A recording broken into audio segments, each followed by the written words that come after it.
Hi guys, so here's part two of my video commentary on the blog post 10 industries that could use blockchain technology.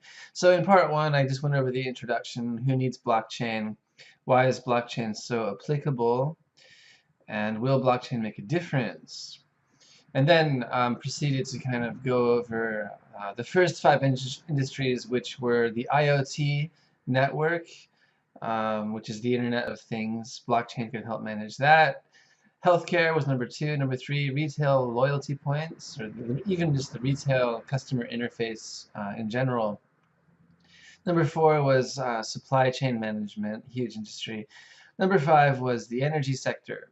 You can link to part one in the links below the video here if you're curious.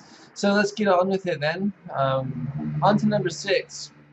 This is the data marketplace. This is for unless you're involved in marketing and in targeting audiences, you probably don't have a lot to do with this industry.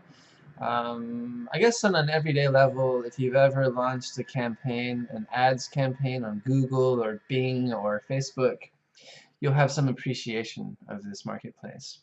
So basically, what the data marketplace is data about a certain demographic of customer or clients or population that is for sale. So most search engines out there and a lot of companies individually um, spend a lot of effort collecting this information. With search engines, they actually people just give it to them by by searching, which is pretty remarkable. But if you've ever been to the mall and been asked, "Would you like to take a survey?" That is kind of part of the back end of the data marketplace, where they're literally going out and collecting information about people. So um, what's kind of interesting about this marketplace is that you can have data on people, but what you're actually going to be using for your campaign is going to be very, very targeted. It might only be 1% of all the data you've collected on people, which means you have a lot left over. So this data can be tremendously valuable for those who need it. The trouble is, though, that there's so much of it. Literally billions and billions of online transactions recorded and stored every day. And even if your company is leveraging their data to a remarkable degree, the likelihood is that most of the data you have is going unused. And this is because companies need to be very specific and highly targeted in what data they use to drive sales. So basically, the rest of the data is the haystack left over after the needle has been found. The needle being the highly targeted data that's going to give you the demographic that's going to probably be most likely to buy your product or service. So the question here is, what if another company could establish a parameter, a smart contract, for the type of data they need for their operation and was willing to pay handsomely for it? So this kind of data, after all, is not too easy to come by unless you're Google or Facebook or some search engine. If you're a corporation, this data takes usually a lot of money and a lot of time to compile. So if there are other companies with it out there who are willing to sell it to you, then it would make sense to buy it, right? What the blockchain technology could do, like it does with all industries, is it could establish a neutral platform for these kinds of transactions, and smart contracts could also take things a step further and establish parameters for what kind of data is going to be exchanged and the terms and conditions of the exchange. So it could be a highly sensitive marketplace, right? Because you're talking about potentially working with competitors, and so there's certain elements of the data you might not want to share. But since there's somebody out there somewhere needs it, so the blockchain could function as kind of an escrow service or a broker in delegating and overseeing these transactions and bringing more transparency to the operation as a whole. So taking it out of individual companies' hands and kind of mitigating it, which is what it does basically with any type of digital media. Okay, that's number 6, the data marketplace. Very interesting stuff. Number 7 is ID technology. So identification in the digital age is taking on kind of a new face, right? So when I was growing up, I was born in 1981, so I'm going to be 37 at the end of this year. So I was part of the first generation of children that really kind of got switched on to the internet, right? We went from like Nintendo in the late 80s with the orange gun for, anyways, and then there was like Game Boy, and in the 90s out came Yahoo, and so on and so forth. So I remember when I was a kid, you know, a photograph ID was enough. People, it was a much smaller world, and much simpler in terms of documentation and kind of the transfer of information was all done with snail mail. Now, because a huge amount of our lives are moving online, the issue of identification is becoming more complicated. So originally, in history, it was actually quite difficult to identify people. Like, you know, if you think about it, if you go way back, most people were illiterate. They didn't travel very much, and a lot of them were living under like incredible oppression. So on the one hand, there wasn't a huge need for identification unless you were someone important, and you would have had a seal, and you would have grown up with other important people, and it was just a different type of situation. According to my research, it wasn't until 1919, nearly 100 years ago now, that mandatory ID cards were first introduced. And the first attempt was in England at the end of World War I, and they were promptly abandoned because people resented being, what was to them, branded like cattle. So this leads into another issue. Identification, just like digital access to digital information, is kind of a double-edged sword. So while it offers convenience on the one hand, it also offers the potential for abuse and manipulation. And then, in the case of ID, you're also opening up the potential for discrimination and like industrial scale oppression of certain populations. So the need for open access on one hand, and then kind of privacy, or what you could say, an adjustable type of privacy on the other hand, is really needed these days with ID, right? So what the blockchain could do for identification, let me just quote my own writing here instead of trying to come up with another way to say it.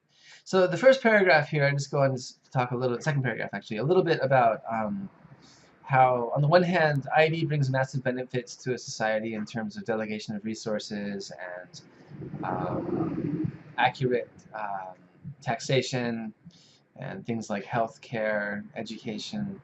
Knowing who people are, where they are, and information about them can make this a lot easier. But on the other hand, it also, you know, leads to things like the Holocaust, right? Where, in the worst case, if the government knows enough about you, they'll come take you out of your house in the middle of the night, and that's that. Thankfully, that's not very often the case in our world, but there are enough use cases of that happening in the world that it's worth mentioning. Okay, anyways, so let's see, what was I trying to say here? Blockchain in terms of identification technology. Okay, so the notion of a decentralized ID system using blockchain technology is quite appealing. The essential premise is that each person with an ID on the blockchain would carry a private key and the ability to control who sees their information and how much of it they can see. So it's very much like a Bitcoin wallet. If you want anyone accessing it, they need the key. And to take things a step further, again, smart contracts. This is something that really leverages blockchain technology. So there could also be certain parameters, in parentheses, smart contracts, employed in certain situations, such as job interviews, background checks, airport security checks, doctor's visits, and so on, in order to automatically censor the interaction of a third party with one's personal information to the degree required and no further. So this is what I mean by an adjustable privacy, right? So if you're going through security at the airport, security at the airport is going to need to know if you're a felon or you're on any kind of watch lists, you know, if you've spent some time in the Middle East, you know, and we're kind of off the grid for a year and now you're back. Things like that are important to you know, the security industry. Your medical history is not, right? So having these parameters set where whatever agency is looking at your ID would have to have a certain access key saying, okay, this is a security agency, so they would only be allowed to view information relevant to their needs and nothing more. This could easily be programmed into smart contracts using blockchain technology. So it would, again, it would leverage the idea of, or the ability that blockchain technology presents, that allows, on the one hand, you can grant access to people, anyone can see it, but on the other, you can also censor that access to a certain degree.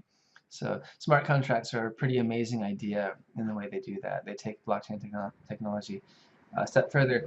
Okay, so number 7, ID technology. Number 8, copyright and royalty transparency. So this is, again, probably not something all of us are going to be dealing with, but if you ever do create something, you know, be it a song or a book or a video, some kind of work of art or other intellectual property, and you're making money from it, that's part of your livelihood, right? So there have been issues in the past with copyright fraud and plagiarism and whatnot, and outright theft, people being cut out of their own contracts, all kinds of disputes as to the rights of things.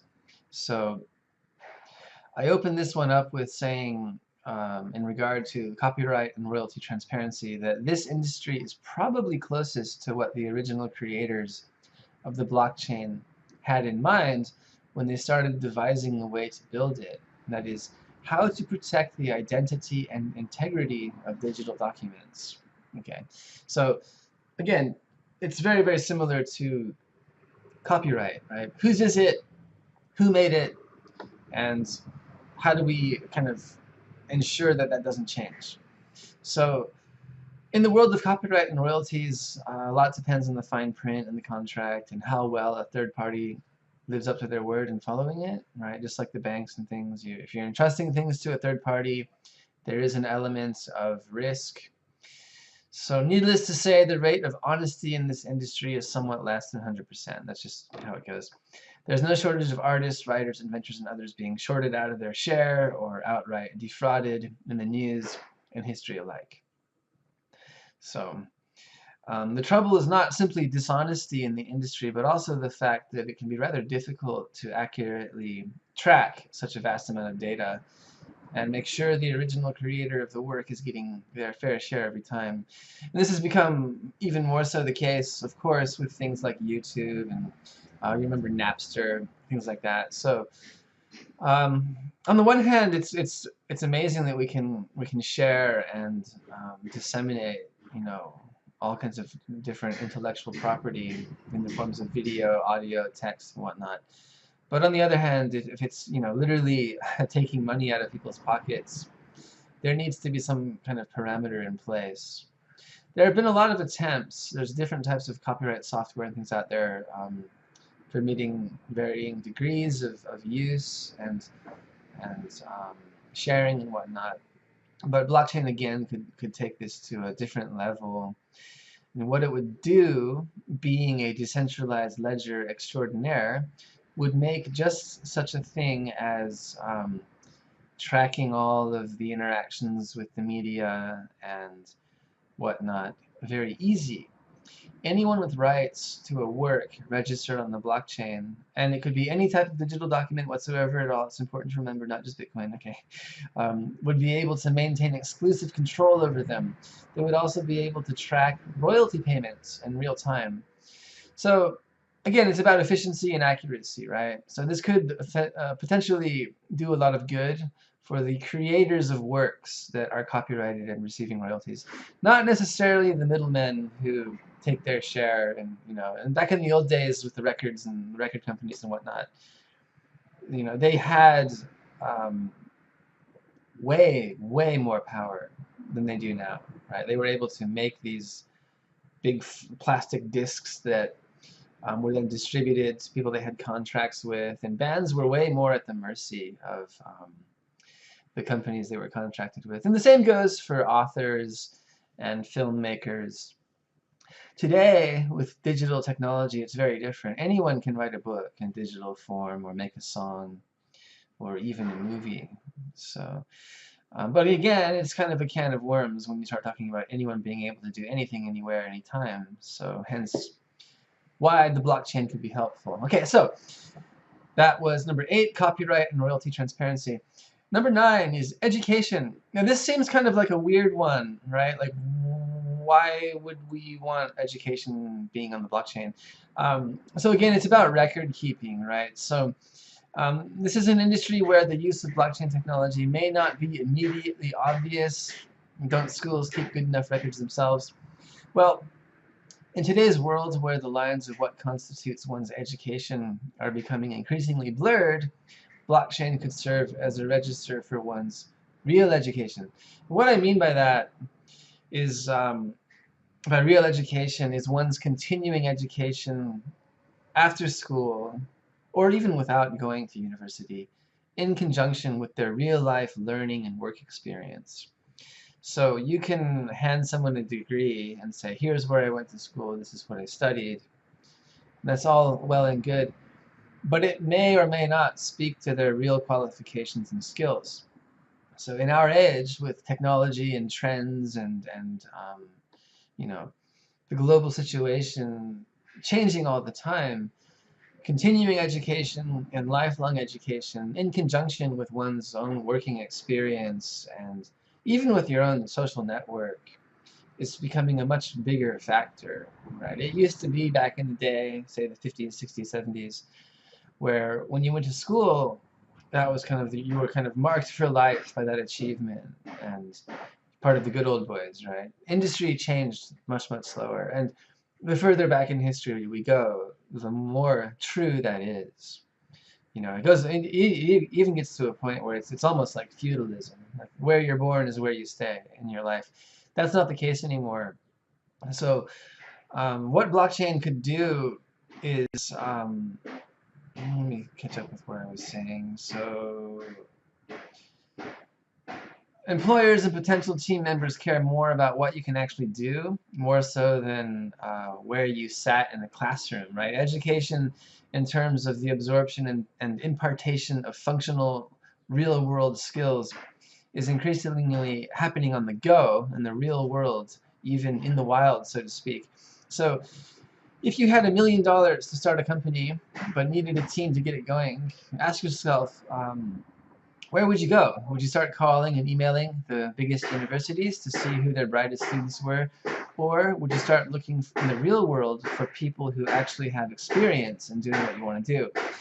So to be fair, of course there is some crossover here, but it stands to reason that one's formal education is not necessarily an accurate gauge of their actual skill. The opposite is also true, in the sense that there are individuals out there with phenomenal skill sets and accomplishments and no real education to show for it. So essentially, a blockchain registry for one's educational profile would provide a better, more focused, and more accurate picture of who an individual actually is in terms of functionality and experience. So what I mean by that is, let's say you register yourself in the blockchain, and all of your real-world achievements, whether it's courses taken online, courses taken at work, promotions, there's really kind of no end to what could be included in this. It could go as far as seminars you attend. If you really want to stretch it, it could even be educational videos you watch on YouTube, right? We're always learning, so it's kind of unfair to say, like, well, you didn't sit in the classroom for this long and get this piece of paper, so you're not educated.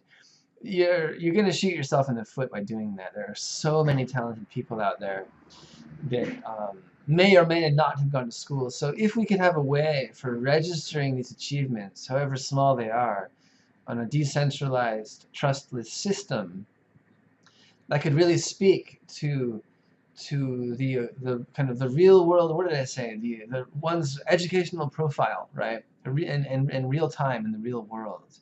So it could definitely help more with recruiting for companies. It could also kind of maybe do away with some of the bizarre politics it takes for people to get jobs and whatnot, and just generally kind of allow people's real world accomplishments and skills to rise to the top over the names of whatever institutions they may and may not have gone to.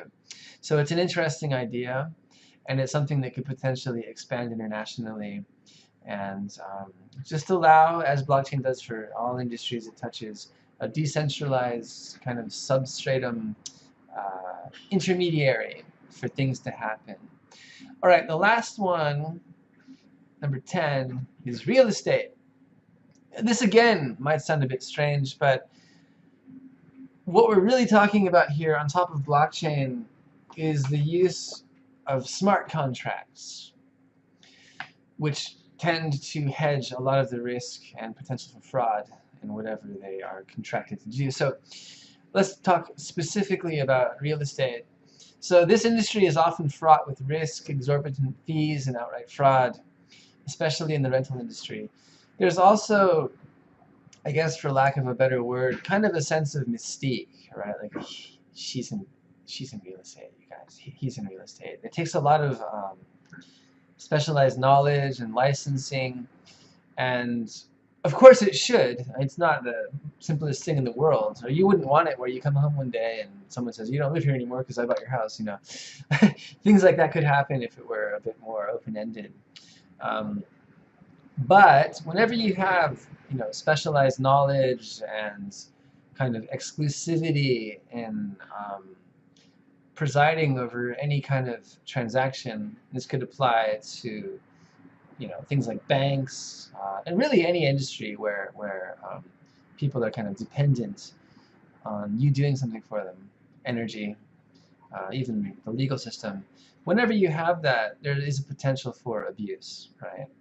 And this is really more common in the rental industry, and to be fair, common for people in the lower echelons of the economic scale, right? People who are marginalized or nearly marginalized, and generally vulnerable populations. People who don't know any better, who don't have the money or education or resources to do anything about it. So blockchain would basically, I mean, almost wipe out a lot of the real estate industry, and as it is today. It would do away with the more traditional third-party brokerage system and employ smart contracts instead. So, of course, this probably won't happen overnight, and there will be considerable resistance and maybe kind of skepticism about it.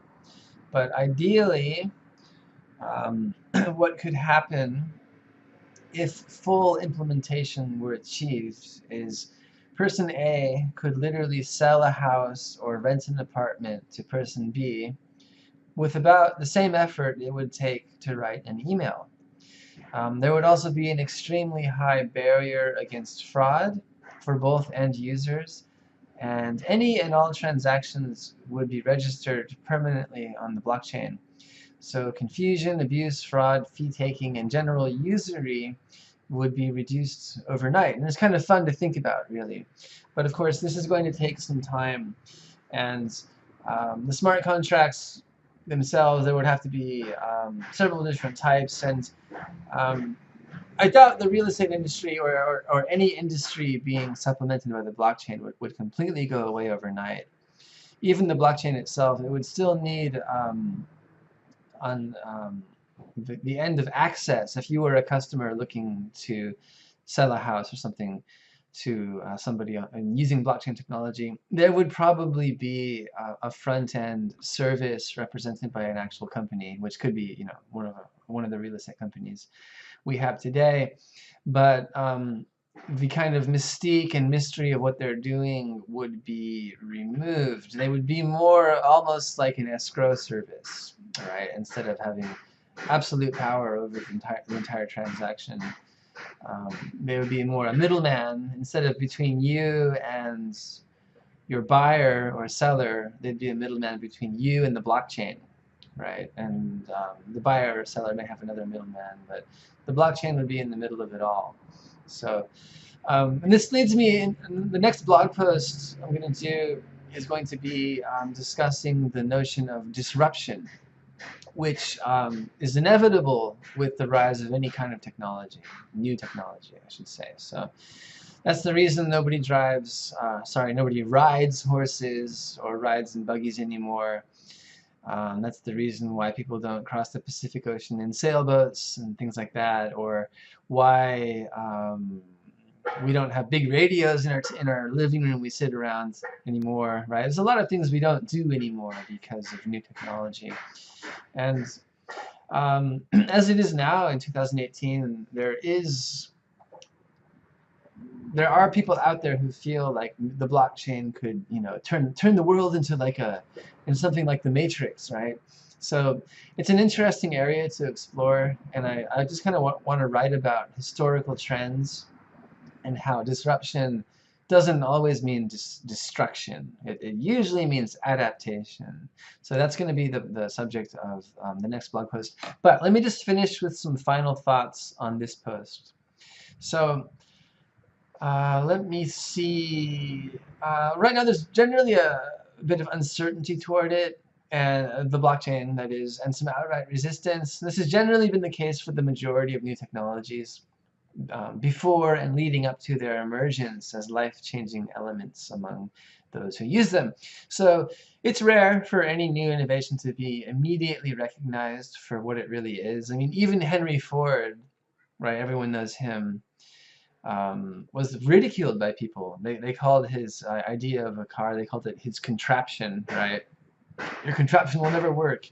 Live in the now! So it takes a certain amount of fortitude and vision, and you kind of just have to not pay attention to what people say if you really want to change things. So that's kind of where we are with the blockchain, only I think the level of acceptance or the willingness toward acceptance is probably higher than it would have been back in the day. People are a lot more just generally switched on these days. We've seen so much change in our own lifetimes. So anyways, with blockchain technology, it's probably true, however, that its implementation won't bring very much of a noticeable effect to the average person. So it certainly won't be as dramatic as something like airplanes or even the smartphone.